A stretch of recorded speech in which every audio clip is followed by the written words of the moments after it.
राधे राधे, हरे कृष्णा। आप सभी का दिन शुभ और मंगलमय हो। राधा रानी और भगवान श्री कृष्ण का आशीर्वाद आप सभी भक्तों पर सदा सर्वदा बना रहे। तो आइए सुनते हैं पुण्य फल देने वाली आज की महात्म्य कथा और साथ ही गजेंद्र मोक्ष स्तोत्र का पाठ और श्री कृष्ण चालीसा भी और साथ में भागवत गीता का पाठ भी सुनेंगे। तो दोस्तों प्रिय भक्तों, भगवान भाव के भूख है, बिन भाव के उनके आगे चढ़ाए हुए 5 भोग भी फीके हैं। तो आइए सुनते हैं इसी पर आधारित भगवान श्री कृष्ण के एक सच्चे भक्त की कहानी। इसके बाद महात्म कथा का रसपान करेंगे।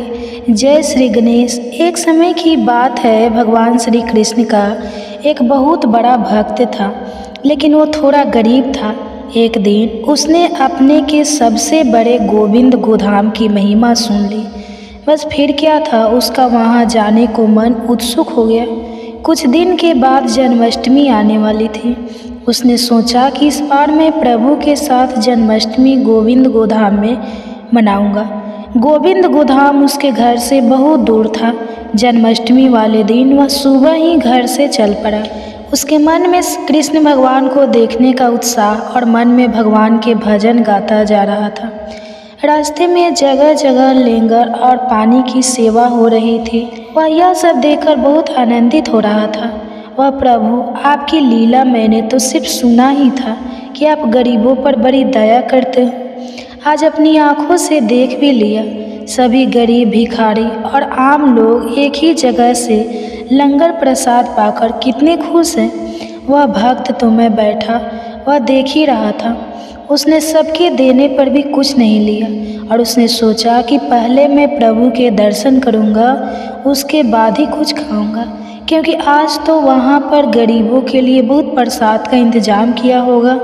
रास्ते में उसने भगवान के लिए थोड़े से अमृत का प्रसाद लिया और भगवान के दर्शन को लेकर बड़े ही आनंद में था। भक्त इतनी कड़ी धूप में भगवान के घर पहुंच गया और मंदिर की इतनी प्यारी सजावट देखकर वह भाव विभोर हो गया। भक्त ने फिर मंदिर के अंदर जाने का किसी से रास्ता पूछा। किसी ने उसे रास्ता बता दिया और कहा कि यह जो लाइनें लगी हुई है, आप भी उस लाइन में लग जाओ। वो भक्त भी लाइन में लग गया। वहाँ बहुत ही भीड़ थी, पर एक और लाइन उसके साथ ही थी, पर वो एकदम खाली थी। भक्त को बड़ी हैरानी हुई कि यहाँ इतनी भीड़ और यहाँ तो बारी ही नहीं आ रही है और वहाँ लाइन से लोग जल्दी जल्दी दर्शन करने जा रहे हैं। उस भक्त से रहा न गया। उसने अपने साथ वाले भक्त से पूछा कि भैया, यहाँ इतनी भीड़ और वह लाइन इतनी खाली क्यों है, और वहाँ सब जल्दी जल्दी दर्शन के लिए कैसे जा रहे हैं? वो तो हमसे काफ़ी बाद में आए थे। फिर उस दूसरे भक्त ने कहा कि भाई, यह लाइन है जिसमें शहर के अमीर लोग हैं। यह सुनते ही भक्त की आंखें खुली की खुली रह गई। उसने मन में सोचा कि भगवान के दर पर क्या अमीर क्या गरीब, यहाँ तो सब समान होते हैं। कितनी देर भूखे प्यासे रहकर उस भक्त की बारी दरबार में आई और भगवान को वह दूर से देख रहा था और उनकी छवि को देखकर बहुत ही आनंदित हो रहा था, बहुत खुश हो रहा था। वह देख रहा था कि भगवान को तो सभी लोग यहाँ 5 भोग चढ़ा रहे हैं और वह अपने थोड़े से अमृत सभी से छुपा रहा था।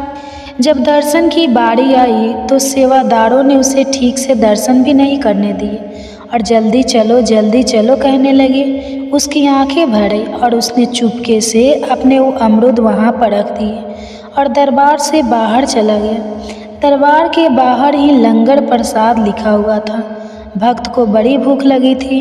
उसने सोचा कि अब प्रसाद ग्रहण कर लूँ। जैसे ही वे लंगर हॉल के गेट पर पहुँचा तो 2 दरबार गेट पर खड़े हुए थे। वहाँ उन्होंने उस भक्त को रोक लिया और उससे कहा कि पहले VIP पास दिखाओ, फिर अंदर जा सकोगे। भक्त ने कहा, ये VIP क्या होता है? मेरे पास तो ऐसा कुछ नहीं है। फिर उस दरबार ने कहा कि यहाँ जो अमीर लोग दान करते हैं उनको पास मिलता है और इस गेट से अंदर VIP ही जा सकते हैं और यहाँ लंगर सिर्फ वही खा सकते हैं। भक्त की आंखों में इतने आंसू आ गए और वह फूट फूट कर रोने लगा और भगवान से नाराज हो गया और अपने घर वापस जाने लगा।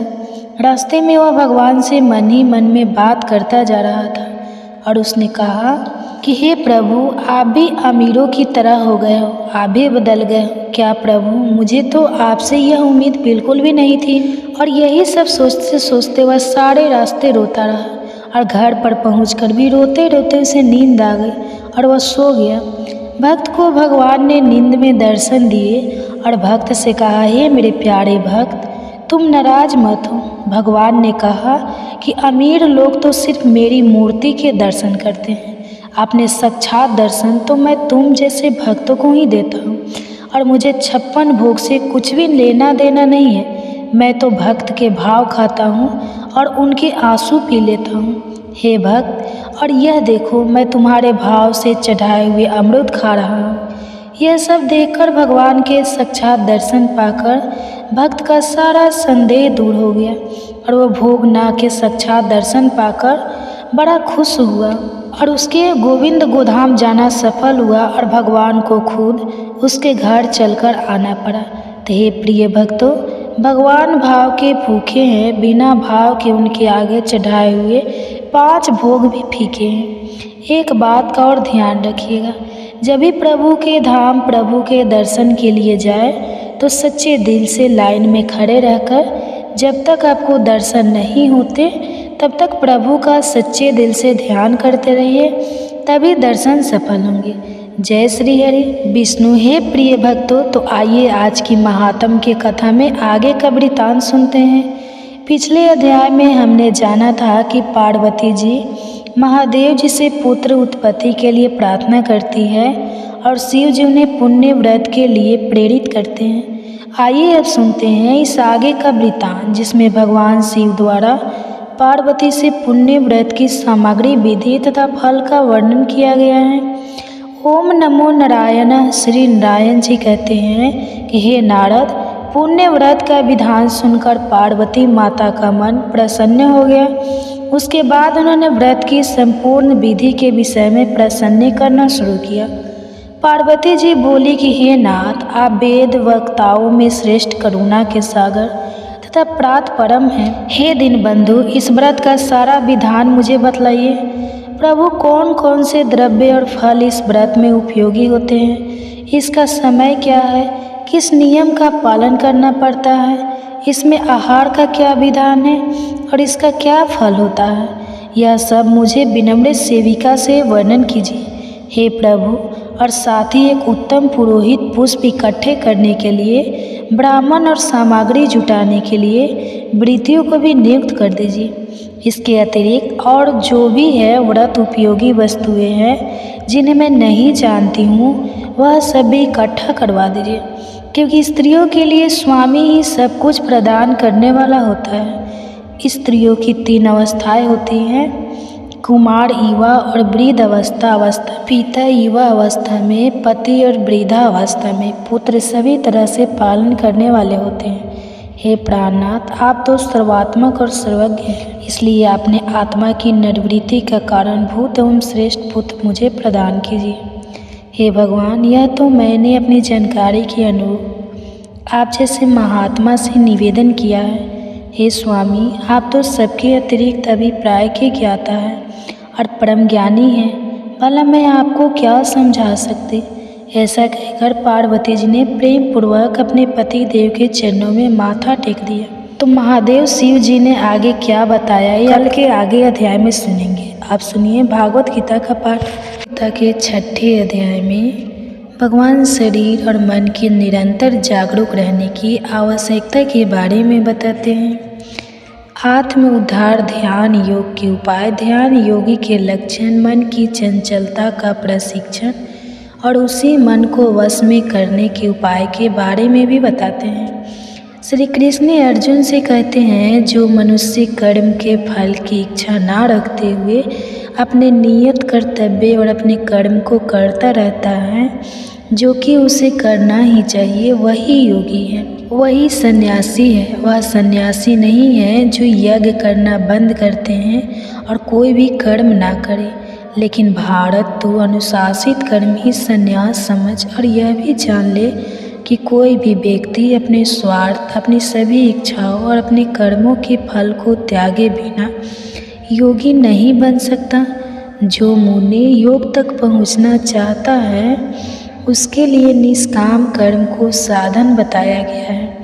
जब वो योग तक पहुंच जाता है तब वहाँ उस योग में टिके रहने चाहिए और वहाँ से आगे बढ़ने के लिए शांति और स्थिरता कुछ साधन बताया गया है। जब मनुष्य इंद्रियों के विषय में या कर्मों में लिप्त होकर उसमें नहीं उलझता और जब मैं अपनी सभी इच्छाओं को त्याग देता है तब कहा जाता है कि उसने योग को पा लिया है, तब हे योगी कहलाता है। मनुष्य को अपना उद्धार स्वयं ही करना चाहिए और उसे अपना उद्धार स्वयं ही करना होगा। वह मन के द्वारा अपने आप को ऊपर उठाए और अपने मन को कभी नीचे ना गिरने दे, क्योंकि मनुष्य का मन ही उसका शत्रु है और यही मन उसका मित्र भी है। जिसने भी अपने मन को जीत लिया है उसने अपने मन पर काबू पा लिया है, उसका मन ही उसका सबसे बड़ा मित्र बन गया है। लेकिन जो अपने मन को जीत नहीं पाया है उसका मन उसी के काबू में नहीं है, उसका अपना मन ही उसका सबसे बड़ा शत्रु है। जब मनुष्य अपने मन को जीत लेता है और मन जीतने पर जब उसे पूर्ण शांति मिलती है तो उसकी आत्मा सदा समाधि में ही सीमित रहती है। वही सर्दी और गर्मी में, मान और अपमान में, समुद्र दुख में, इन सभी स्थितियों में शांति रहता है। जिसकी आत्मा ज्ञान और विज्ञान अर्जित और अनुभूत यह दोनों प्रकार के ज्ञान से तृप्त हो गई है, जो स्थिर है और जिसने अपनी इंद्रियों को जीत लिया है, इसके लिए मिट्टी, पत्थर, हीरे, ज्वारत, सोना और चांदी एक जैसे हैं। इस समदर्शी मनुष्य को योग युक्त कहा जाता है, अर्थात से भगवान से जुड़ा हुआ कहा जाता है। जो व्यक्ति सभी के एक साधु रहता है, सभी को एक समान ही देखता है, उस व्यक्ति को अधिक श्रेष्ठ माना जाता है। योगी को चाहिए कि वह एक आदमी अकेले बैठकर सावधानी से मन और आत्मा को वश में रखते हुए किसी भी प्रकार से काम ना करते हुए अपने मन को परमात्मा में एकाग्र करे। किसी अच्छे और स्वच्छ स्थान पर जो कि ना ही बहुत ऊंचा हो और ना ही बहुत नीचा हो, उस पर अपना आसन बिछाकर और उसी पर बैठकर मन को एकाग्र करके चित्त और इंद्रियों को वश में करके आत्मा की शुद्धि के लिए योग्य अभ्यास करना चाहिए। अपना शरीर, अपनी गर्दन और अपने सिर को सीधा उसमें रखते हुए, बिना हिले डुले अन्य किसी भी दिशा में ना देखते हुए, अवचेतन मन से भय रहित ब्रह्मचारी व्रत का पालन करते हुए स्वयं से अपने मन को मेरी ओर मोड़ ले और केवल मुझ में ही ध्यान लगाकर मुझे ही अपनी भक्ति का परम लक्ष्य बनाए। इस प्रकार जिस योगी ने अपने मन को वश में कर लिया है वह हमेशा योग में लगा रहता है, उस शांति और उस परम निर्वाण को पा लेता है जो मेरे अंदर स्थित है, जो मेरे अंदर मौजूद है। वास्तव में योग उस व्यक्ति के लिए नहीं है जो कि बहुत ही अधिक खाता है और न ही उस व्यक्ति के लिए है जो बिल्कुल ही नहीं खाता। योग उसके लिए भी नहीं है जो बहुत अधिक होता है या बहुत अधिक चाहता है। जिस व्यक्ति की आहार और विहार दोनों नियमित है, जिसकी सभी इच्छाएं और सभी चेष्टाएं है, इसका सोना उठना भी नियमित है, उस व्यक्ति में ऐसा अनुशासन आ जाता है जो उसके सभी दुखों का नाश कर देता है। जो व्यक्ति इस चित्र की सभी लालसा को मिटाकर अनुशासित होकर केवल आत्मा में स्थित रहता है, आत्मा की रीतिक जाता है, तब यह योग में लीन कहलाता है। जैसे बिना हवाले स्थान में रखते हुए दीपक किलो स्थिर रहती है, वैसे ही वह योगी भी स्थिर रहता है। जिसने अपने चित्त को वश में कर लिया है और जिसने मन के साथ आत्मा को भी योग द्वारा अनुशासन में रखने का अभ्यास कर लिया है, जब एक आग्रह द्वारा वश में किया हुआ चित्त शांत हो जाता है, तब वह अपनी बुद्धि द्वारा परमात्मा रूपी अपनी आत्मा को देख पाता है और अपनी उसी आत्मा में ही वह आनंद लेता है। वह बुद्धि द्वारा मिलने वाले मन और इंद्रियों से भी परे उस परम आनंद को पा लेता है, जिसमें स्थित होकर जहाँ पहुँचकर वह सीख कभी सत्य से दूर नहीं होता, फिर कभी विचलित नहीं होता। वह दशा को पाकर वह समझता है कि इससे बड़ा और इससे बढ़कर मुझे और कुछ और नहीं मिल सकता और इसमें स्थित रहने पर वह बड़े से बड़े दुख से भी विचलित नहीं होता, पर बड़े से बड़े दुख से भी नहीं घबराता।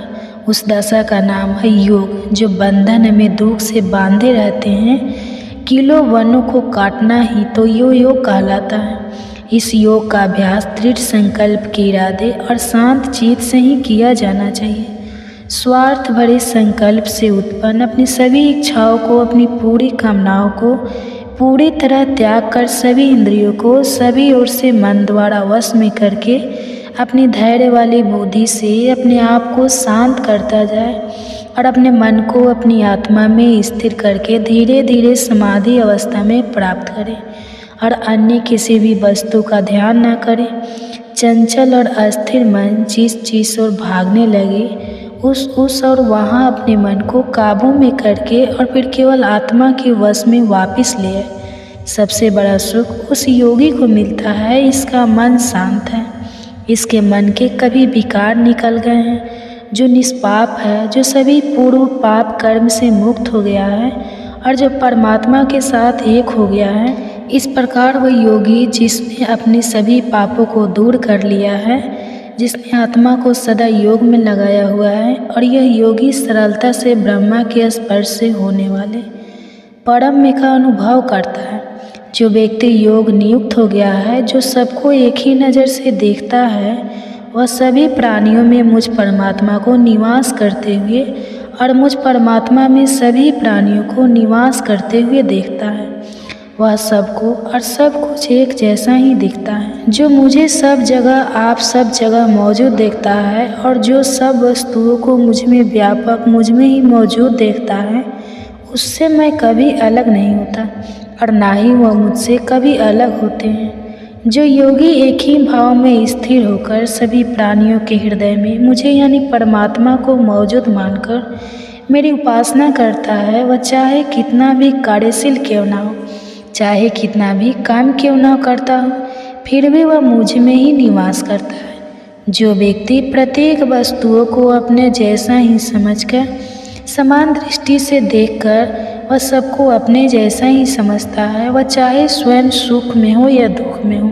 जो दुख को समान भाव से देखता है, जो दुख को एक जैसा ही समझता है, वह पूर्ण योग समझा जाता है। श्री भगवान के यह वचन सुन अर्जुन से कहते हैं, 10 आपने जो मन की क्षमता वाला योग बताया है, मन की चंचलता के कारण मुझे उस पर अमल करना बहुत ही कठिन लगता है।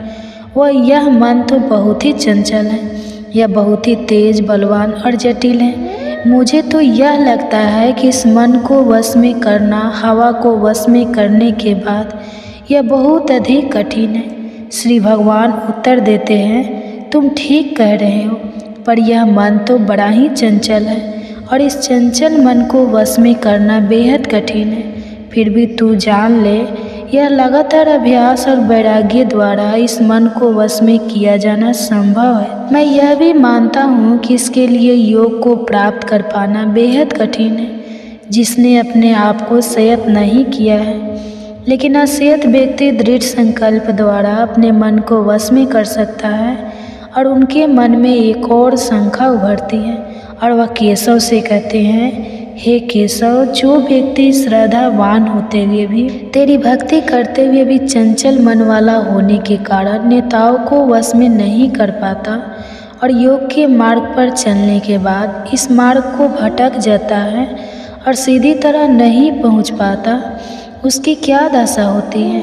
आध्यात्मिकता और भौतिकता दोनों स्थान से भ्रष्ट होकर किसी भी स्थान पर मजबूती से टीका ना हो पाने के कारण वो ब्रह्मा की ओर जाने वाले मार्ग से भटककर छीन भिन्न फटे हुए बादल कीर्तन कहीं नष्ट तो नहीं हो जाता। आप मेरा यह सन है पूरी तरह मिटा दो, क्योंकि आपके सिवाय कोई नहीं है जो मेरे इस संदेश को दूर कर सके। भगवान उसे समझाते हैं, सुन पार्थ, प्यारे मित्र, जो व्यक्ति अच्छे कर्म करता है, जो अच्छाई के मार्ग पर चलता है, उस व्यक्ति की कभी दुर्दशा नहीं होती। उसका ना तो इस लोक में और ना ही परलोक में विनाश होता है। जो व्यक्ति योग के मार्ग से भटक जाता है वह पुण्य आत्माओं के लोक में जाता है और वहाँ कई वर्षों तक रहने के बाद वह फिर से सदाचारी लोगों के जन्म घर लेता है। ऐसा जन्म इस संसार में बहुत ही दुर्लभ है। वह अपने पूर्व जन्मों में विकसित किए हुए ब्रह्मा के हाथ जोड़ने की सभी देर संस्कारों को फिर प्राप्त कर लेता है और यहाँ के आरंभ फिर पूर्णता पाने के प्रयास में लग जाता है। योग के मार्ग में भटका हुआ ऐसा व्यक्ति, ऐसा योग भी अपने पूर्व जन्मों के अभ्यास में होने के कारण आगे ले जाया जाता है और योग का ज्ञान प्राप्त हो जाने पर ऐसा जिज्ञासु वैदिक नियमों पर पहुंच जाता है। लेकिन जो योगी सब पापों से शुद्ध होकर अपने आप को कठोर परिश्रम से पूर्ण बनाने का प्रयास करता है और वह अपने अनेक जन्मों के परिश्रमों से प्राप्त सिद्धि के कारण आगे ले जाया जाता है और अंत में वह सीधी और परम गति को ही पा लेता है। योगी तपस्वियों से बड़े हैं, वह ज्ञानियों से भी बड़े माने जाते हैं और वह सकाम कर्म करने वालों से भी बड़े हैं। इसलिए तू पार्थ योगी ही बन। सभी योगियों में भी मैं इस योगी को सबसे बड़ा योगी मानता हूँ, जो अपनी संपूर्ण आत्मा को मुझ पर पूरी तरह से समर्पित करके पूरी श्रद्धा और निष्ठा से मेरी उपासना करता है। इसी के साथ भगवत गीता अध्याय 6 खत्म होता है। बाकी के अध्याय भी आपको जल्दी चैनल पर देखने को मिलेंगे। इसके लिए चैनल को सब्सक्राइब जरूर करें ताकि अगले अध्याय आपसे कभी भी मिस ना हो। और याद काफ़ी समय बाद इस वीडियो को देख रहे हैं तो बाकी के अध्याय आपको हमारे चैनल के भागवत गीता प्लेलिस्ट में मिल जाएंगे और कमेंट्स में आपको हमारे द्वारा किया गया यह तंत्र कैसा लगा ज़रूर बताएं। तो मैं मिलूँगी आपको अगले अध्याय में। 5वें अध्याय में भगवान कर्म फल और त्याग कर्म योगी के लक्षण कर्म मार्ग और योग त्याग मार्ग और योग इन सब के बारे में बड़े सुंदर तरीके से बताते हैं और जो उनके सौ से कहते हैं केशव, पहले आप त्याग की प्रेरणा देते हैं और फिर निस्वार्थ कर्म करने की प्रशंसा करते हैं। अब आप ही मुझे सही बता दें कि दोनों मार्गों में कौन सा मार्ग अधिक अच्छा है। भगवान बड़े ही सीधे तरीके से उत्तर देते हैं। पाठ्य कर्म का संन्यास और कर्म को निस्वार्थ भाव से करना, यह दोनों ही मार्ग आत्मा की मुक्ति की ओर ले जाने वाले हैं।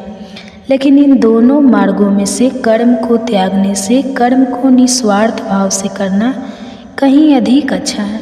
जो व्यक्ति ना तो कर्म के फल की इच्छा करता है और ना ही कर्म के फल से ग्रहण करता है, यह समझना चाहिए कि उसमें सदा संन्यास की भावना भरी हुई है, क्योंकि सभी धंधों और सभी प्रकार की दोनों से मुक्ति होने के कारण वह संसार बंधन सरलता और आसानी से टूट जाता है। संन्यास और कर्म करने को अलग अलग यानी बताते हैं, बल्कि पंडित यह नहीं बताते तो कोई भी इनमें से किसी एक में भी अच्छी तरह से जुड़ जाता है। वह दोनों ही मार्गों का फल पाने का हकदार है। वह यह फल उसे मिलता भी है। कर्म का त्याग करने वाले जिस पद तक पहुँचते हैं, जिस स्थिति तक पहुँचते हैं, कर्म करने वाले भी उसी पद उसी स्थिति तक पहुँच जाते हैं। जो कोई भी इस बात को समझ लेता है कि संन्यास और कर्म के मार्ग एक ही हैं, वह सही समझता है। लेकिन संन्यास को योग के बिना प्राप्त कर पाना बेहद कठिन है। यह बिल्कुल घास के ढेर से सुई खोजने जितना कठिन है। जो मुनि योग में निष्ठापूर्वक लगा हुआ है वह शीघ्र ही ब्रह्मा को पा लेता है। कर्म करता हुआ कि वह मनुष्य कर्म में लिप्त नहीं होता, कर्म में नहीं उलझता, और जो कर्म के मार्ग में कुशल है उसकी आत्मा पवित्र है। जो अपनी आत्मा का स्वामी है, जिसने अपनी सभी इंद्रियों को जीत लिया है, जिसकी आत्मा सभी प्राणियों की आत्मा और परमात्मा बन गई है, जो मनुष्य भगवान के साथ एक हो गया है और जो सत्य की अच्छी तरह जानता है, वह अपने सभी इंद्रियों का और उन इंद्रियों के विषयों का प्रयोग करता हुआ, वह देखता हुआ, सुनता हुआ और सोता और चढ़ा हुआ चलता हुआ, स्वप्न देखता हुआ और सांस लेता हुआ सदा यह समझता है कि मैं खुद कुछ नहीं कर रहा हूँ। बोलते हुए, विसर्जन करते हुए, ग्रहण करते हुए, आंखें खोलते हुए और मूड़ते हुए वह यह समझता है कि केवल इंद्रियां ही इंद्रियों के विषय में लगी हुई है और मैं कुछ नहीं कर रहा हूँ।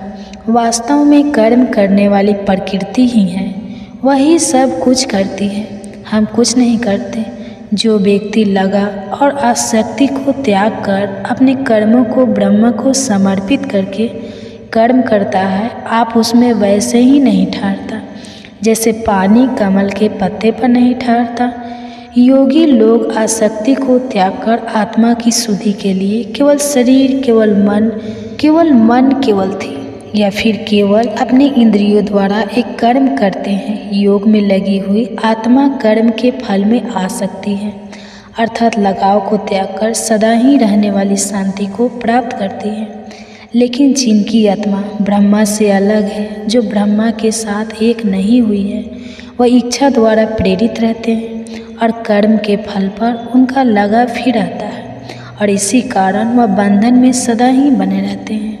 जिस व्यक्ति में मन द्वारा सभी कर्म त्याग कर अपने प्रकृति को वश में कर लिया है, वह ना कोई कर्म करता हुआ और ना ही कोई कर्म करवाता हुआ इस 9 द्वार वाले शरीर रूपी नगर में निवास करता है। सर्वोच्च प्रभु आत्मा न तुम लोगों को कर्ता बनाती हैं और ना ही विक्रम करती है और ना ही वह उनको उनके कर्मों के फल द्वारा साथ छोड़ती है। यह तो इन वस्तुओं का स्वभाव ही है जो इन सब में स्थिर होकर इन्हें सब कुछ करवा रहा है। लेकिन मनुष्य के ज्ञान पर अज्ञानता का पर्दा पड़ा हुआ है, इसलिए प्राणी मोह में फंसे हुए रहते हैं। अपने के कारण वह सत्य को देख नहीं पाते। लेकिन जिन लोगों ने ज्ञान द्वारा अपने मोह और अपने अज्ञान का पर्दा हटा दिया है, उनके लिए ज्ञान उनकी आत्मा को वैसे ही प्रकाशित कर देता है जैसे सूर्य सारे संसार को प्रकाशित कर देते हैं, जिससे सब कुछ साफ साफ दिखाई देने लगता है और तब वह सत्य को देख पाते हैं। उस ब्रह्मा का विचार करते हुए अपनी पूरी अंतर आत्मा को उसी की ओर प्रेरित करते हुए उसे अपना संपूर्ण हृदय से बनाते हुए उसे अपनी भक्ति का एकमात्र लक्ष्य बताते हैं। वह उस दशा तक पहुंच जाते हैं जहां से उन्हें फिर वापस नहीं लौटना होता और ज्ञान द्वारा धुलकर उनके सारे पाप साफ हो जाते हैं, उनके सारे पाप मिट जाते हैं। पंडित लोग इस ज्ञान और इस ज्ञान से उत्पन्न होने के कारण संसार के सभी प्राणियों को, जिनमें उच्च और निम्न स्कूल वालों को, स्त्रियों और पुरुषों और पशु और पक्षियों को, सभी को एक ही नज़र से देखते हैं, सबको एक जैसा ही समझते हैं। जिस व्यक्ति का मन सामने अवस्था में स्थिर हो गया है, अपने इस पृथ्वी पर ही इसी जीवन काल में ही संसार जीत लिया है। परमात्मा वास्तु दोष रहित है, दोस्तों से मुक्त है और सबके समान है, इसलिए ऐसे व्यक्ति परमात्मा में स्थिर है। मनुष्य को चाहिए कि वह अच्छा होने पर या अच्छी वस्तु प्राप्त होने पर आनंद न मनाए और कुछ बुरा होने पर भी उसे दुखी नहीं होना चाहिए। जो मनुष्य इस प्रकार मुक्ति पाने पर मोहित हो जाता है, वही ब्रह्मा को जान लेने वाला है और आखिरकार वह ब्रह्मा विस्तृत हो जाता है, वह ब्रह्मा मिस जाता है। जब आत्मा बाहरी स्पर्शों, बाहरी व्यक्ति या बाहरी वस्तुओं के प्रभाव में आए बिना और मुझे बिना सुख भोग करती है, तभी वह मनुष्य जिसने अपने आप को परमात्मा के योग में लगाया हुआ है, वह ऐसे सुख का आनंद लेता है जो कि अनंत है। भौतिक पदार्थों के भोग से उत्पन्न होने वाले सुख नहीं कहलाते थे। दरअसल वह दूसरों के घर है, वह अस्थायी होते हैं और वह आते जाते रहते हैं। उनका आरंभ होता है और तभी होता है जैसे अस्थायी शिविरों में ज्ञानी को कभी आनंद नहीं मिलता, उसे तो सदा रहने वाले अक्षय सुख ही आनंद देते हैं। जो मनुष्य शरीर छोड़ने से पहले अपने जीवन काल में ही अपने अंदर उठने वाली इच्छा और क्रोध के उबाल को अपने वश में करने को सक्षम है, वही योगी है, वही सुखी है। जो मनुष्य अपने अंदर ही सुख पा लेता है, जो अपने अंदर ही आनंद पा लेता है और इसी प्रकार जो अपने अंदर ही ज्योति पा लेता है, वह योगी ब्रह्मा रूप हो जाता है और वह मोक्ष और परम गति को प्राप्त कर लेता है।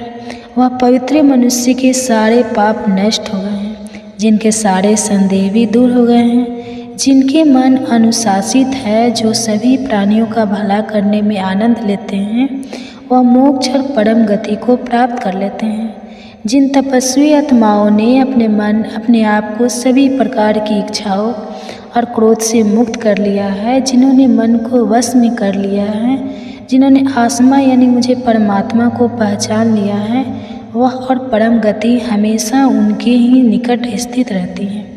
जो मुनि बाहरी दृष्टि को बाहर ही रोककर दोनों अंदर और बाहर जाने वाले सवालों को स्मरण करने अपने इंद्रियों, अपने मन, अपनी बुद्धि को वश में कर लेते हैं, ऐसे मुनि मोक्ष पाने के लिए हमेशा तत्पर है। और जिस मुनि ने इच्छा, क्रोध और बहन को वश में कर लिया है, वह मुनि सदा ही मुक्ति ही रहते हैं। वह मुझे ही परमात्मा मानकर और यह जानकारी में परमात्मा ही सभी व्यक्तियों और तत्वों को आनंद लेता हूँ, और मैं ही सभी लोगों का स्वामी हूँ और सभी प्राणियों का मित्र हूँ। यह सब जानकर वह शांति को प्राप्त करते हैं। इसी के साथ भगवत गीता का 5वां अध्याय खत्म होता है। बाकी के अध्याय भी आपको जल्द ही चैनल पर देखने को मिलेंगे। इसके लिए चैनल को सब्सक्राइब जरूर करें ताकि अगले अध्याय आपसे कभी भी मिस ना हो पाए। और यदि आपका भी समय बाद ये वीडियो देख रहे हैं तो बाकी के अध्याय भी आपको हमारे चैनल के भागवत गीता प्लेलिस्ट में मिल जाएंगे। और कमेंट्स में आपको हमारे द्वारा किया गया यह लॉन्ग्स कैसा लगा ज़रूर बताएं। तो मैं मिलूँगा आपको अगले अध्याय में। तो आप सुनिए अर्जुन को किस तरह प्रोत्साहित करते हैं युद्ध के लिए श्री कृष्ण। भागवत गीता के 4थे अध्याय में भगवान ब्रह्मा विद्या की प्राचीन परंपरा के बारे में बताते हैं। वह पूर्ण जन्म के बारे में भी बताते हैं। जब जब धर्म का नाश और अधर्म पड़ने लगता है तब भगवान अवतार रूप धारण करते हैं। अच्छे लोगों की रक्षा, दुख लोगों के विनाश और धर्म की पुनः स्थापना के लिए भगवान युग युग में जन्म लेते रहते हैं। केशव कहते हैं, सुन पार्थ, यह अनुप्रयोग मैंने इस सृष्टि के आरंभ में सूर्य देव को सिखाया था। सूर्य देव ने इसे अपने पुत्र और मनुष्य के पिता मुल्लु को सिखाया था, और मनु ने इस राजा इक्ष्वाकु को सिखाया था। इस प्रकार इस परंपरागत योग को राज ऋषियों ने एक दूसरे से सीखा था, और अंत में बहुत समय और कई युग बीत जाने पर लोग इस युग को भूल गए हैं और यह योग इस दृष्टि से लुप्त हो गया है। वही प्राचीन योग जो सबसे गहरा उस रहस्य है, वही तुझे मैंने आज बताया है, क्योंकि तू मेरा भक्त भी है और सखा भी है, और तू इस दिव्य में कुछ समझ सकता है। यह सुनकर अर्जुन दुविधा में पड़ जाते हैं और केशव से कहते हैं, लेकिन केशव, सूर्य देव का जन्म तो आपसे बहुत ही पहले हुआ था, और आपका जन्म सूर्य देव के जन्म से बहुत शुभ हुआ था। तो फिर मैं ये कैसे समझाऊं कि यह वास्तव में आपने ही सूर्य देव को सिखाया था। श्री भगवान अर्जुन को समझाते हैं, सुन पार्थ, तेरे और मेरे इससे पहले भी बहुत से जन्म हो चुके हैं। मैं उन सब धर्मों को जानता हूँ, लेकिन तू नहीं जानता था, जबकि मैं अनजान हूँ और मेरी आत्मा भी अनीश्वर है, जबकि वह सभी प्राणियों का ईश्वर हूँ। फिर भी मैं अपनी ताकत का मास्टर लेकर अपनी ही योग माया द्वारा अस्तित्व में आता रहता हूँ। जब जब धर्म का पतन होता है और अधर्म में पड़ जाता है, जब जब पाप पड़ जाता है, तब मैं अवतार रूप धारण करता हूँ। अच्छे लोगों की रक्षा, बूढ़े लोगों के विनाश और धर्म की स्थापना के लिए युग युग में जन्म लेता रहता हूँ। जो व्यक्ति मेरे त्रियुग जन्मों और कर्मों को सच्चे प्रकार से जान लेता है, वह शरीर छोड़ने के बाद कभी भी जुर्म नहीं लेता, बल्कि वह मेरे पास चला आता है। इच्छा, आप, भय और क्रोध से छूटकर मुझ में पूरी तरह लिप्त होकर मेरी शरण में आकर ज्ञान की तपस्या से पवित्र हुए। ऐसे बहुत से लोगों ने मेरी स्थिति पाली है। जो कुछ भी मैं हूँ वह भी वही बन गए। लोग जिस प्रकार मेरे पास आते हैं, मैं उन्हें उसी प्रकार अपनाता हूँ। सभी मनुष्य मेरे ही मार्ग पर चलते हैं। जो लोग अपने कर्मों का फल इसी जीवन काल में पृथ्वी पर चाहते हैं, वह देवताओं की उपासना करते हैं, क्योंकि मनुष्य के संसार में कर्मों द्वारा उत्पन्न होने वाले फल बहुत ही जल्दी मिल जाते हैं। मैं ना ही कोई कर्म करता हूँ और ना ही मुझ में कोई परिवर्तन होता, क्योंकि मैं अकृता और अविनाशी हूँ।